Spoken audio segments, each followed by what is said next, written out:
Assalamualaikum warahmatullahi wabarakatuh. Perkenalkan, nama saya Muhammad Apli Rizkan Nur Pratama dari Fakultas Teknik Prodi Teknik Mesin Konsentrasi Material. Di sini saya akan menjelaskan laporan atau makalah tentang pembuatan komponen lampu hias dari hasil pengecoran bahan aluminium bekas. Aluminium merupakan logam yang ringan dan mempunyai sifat-sifat yang baik seperti tahan terhadap korosi, memiliki daya hantar listrik yang baik, dan juga dapat dipadukan dengan berbagai banyak logam lainnya. Oleh sebab itu, penggunaan aluminium cukup banyak digunakan, antara lain sebagai peralatan rumah tangga, bodi pesawat terbang, kapal, dan mobil, serta konstruksi bangunan lainnya. Selain itu, aluminium juga mudah dibentuk dan dapat didaur ulang. Aluminium bekas merupakan usaha yang sangat bermanfaat bagi lingkungan dan ekonomis karena energi yang diperlukan untuk memproduksi 1 ton aluminium yang didaur ulang hanyalah kira-kira 5% banyaknya dari energi yang diperlukan untuk memproduksi unsur dari biji. Salah satu industri pengrajin yang memanfaatkan aluminium bekas adalah pengrajin yang bergerak dalam bidang usaha lampu hias. Karena lampu hias merupakan salah satu hiasan yang cukup unik dan menarik, yang banyak diminati oleh wisatawan bahkan sampai diekspor ke luar negeri. Proses pengerjaan lampu hias ini dikerjakan secara manual sederhana dan dengan metode sand casting. Sand casting merupakan teknologi pengecoran logam yang paling sederhana dan membutuhkan biaya yang cukup sedikit dibanding dengan metode pengecoran lainnya. Langkah-langkah yang diambil dalam pengerjaannya adalah membuat cetakan, pencairan logam, penuangan dan pendinginan atau pembekuan, dan membongkar serta membersihkan hasil coran. Selama ini, proses pengerjaan yang dilakukan oleh pengrajin biasanya diukur berdasarkan pengalaman dan pengerjaan pengecoran. Proses pengerjaan masih tradisional, maka ada beberapa parameter yang sulit dikontrol, misalnya temperatur pencairan logam, temperatur penuangan, dan sebagainya. Berdasarkan dari masalah ini, maka menjadi rumusan masalah pada penelitiannya adalah bagaimana mampu alir dari paduan aluminium untuk mengisi rongga cetakan jika temperatur pencairan dan penuangan logam divariasi. Batasan masalah pada makalah kali ini: proses awal pemilihan bahan, pembuatan pola, cetakan, dan penuangan sampai produk jadi. Pengecoran logam casting adalah proses penuangan logam yang telah dicairkan dan dalam sebuah tungku pada temperatur tertentu sesuai dengan karakteristik logam tersebut ke dalam suatu cetakan, kemudian dibiarkan mengeras sesuai dengan bentuk rongga cetakan. Pengecoran logam dilakukan dengan cara memanaskan logam hingga titik cairnya, lalu yang mencair tersebut dituangkan ke dalam cetakan yang telah berbentuk sesuai apa yang diinginkan. Pengecoran logam merupakan salah satu ilmu pengetahuan tertua yang dipelajari oleh umat manusia walaupun telah berumur sangat tua. Ilmu pengecoran logam kini telah dikembangkan dengan pesatnya. Berbagai macam metode pengecoran telah ditemukan dan diteruskan disempurnakan. Di antaranya adalah centrifugal casting, investment casting, dan sand casting, serta masih banyak metode-metode lainnya.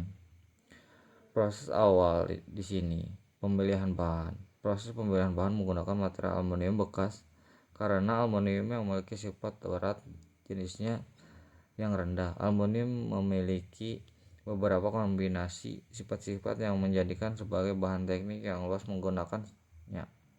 Sifat-sifat penting yang dimiliki oleh aluminium yang menyebabkan dipilihnya aluminium sebagai bahan teknik adalah ringan, tahan korosi, dan sebagai penghantar listrik yang baik.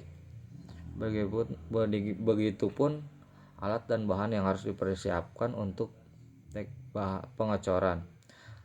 Misalnya, 1. Tungku, 2. Sendok pengaduk, termokapel, timbangan digital, tang, penyedot tanah, pengorek, penumbuk, gergaji, gerinda, dan bor.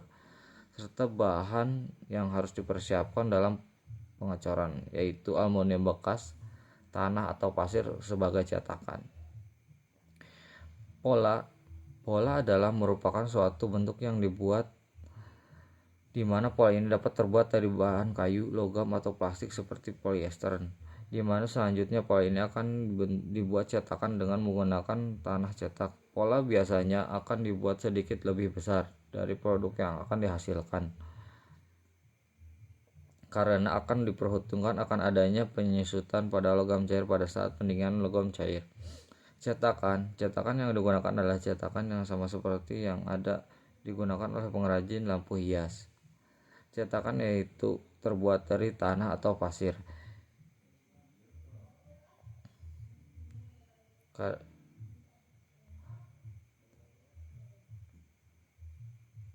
Penuangan sampai produk jadi.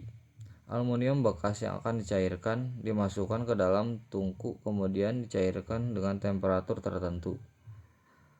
Saat pencairan, semua kerak dan kotoran berupa oksida yang tertampung di permukaan dibersihkan menggunakan sendok pengaduk. Pengecoran pada masing-masing cetakan. Setelah cetakan siap dan paduan aluminium mencapai temperatur cair yang ditentukan, tuangkan logam cair ke dalam cetakan yang telah dipersiapkan.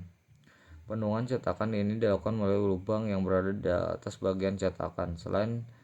Setelah semua cetakan terisi, cetakan didiamkan beberapa saat sampai membeku, kemudian cetakan dibongkar. Begitupun perbandingan hasil lampu hias secara visual ini dan penimbangan berat. Setelah hasil coran yang telah membeku dikeluarkan, kemudian hasil komponen lampu hias diambil dan dilakukan pengamatan secara visual untuk membandingkan dengan model cetakan komponen lampu hias yang digunakan. Perbandingan hasil akhir pengecoran komponen lampu hias dengan master pola lampu hias meliputi ketepatan bentuk cacat tanpa cacat, ketepatan sempurna hasil coran lampu hias, diberikan keterangan tipe cacat yang dialami. Setelah itu dilakukan penimbangan untuk mengetahui berat dan masing-masing hasil coran komponen lampu hias. Dari hasil akhir komponen lampu hias yang tidak cacat dan penilaian berat, maka dapat diketahui temperatur pencarian yang beberapa yang dipakai mampu alir. Begitupun ada dua contoh produk yang telah jadi. Kesimpulan dari hasil pengecoran di atas, proses pengecoran komponen lampu hias telah dilakukan dengan menggunakan 5 variasi temperatur penuangan, dan setelah diamati secara visual dan penimbangan dari jumlah baik cacatnya, terlihat pengecoran komponen lampu hias dengan temperatur penuangan 750 derajat Celcius yang menghasilkan kualitas coran lebih baik dari temperatur penuangan yang lainnya. Baiknya dilihat dari penimbangan maupun secara visual, dengan presentasi keberhasilan mencapai 83,33%. Dari materi-materi referensi di atas, dapat disimpulkan bahwa kualitas temperatur penuangan sangat berpengaruh pada hasil pengecoran. Mungkin mohon maaf apabila ada kekurangan. Billahi taufiq wal hidayah. Wassalamualaikum warahmatullahi wabarakatuh.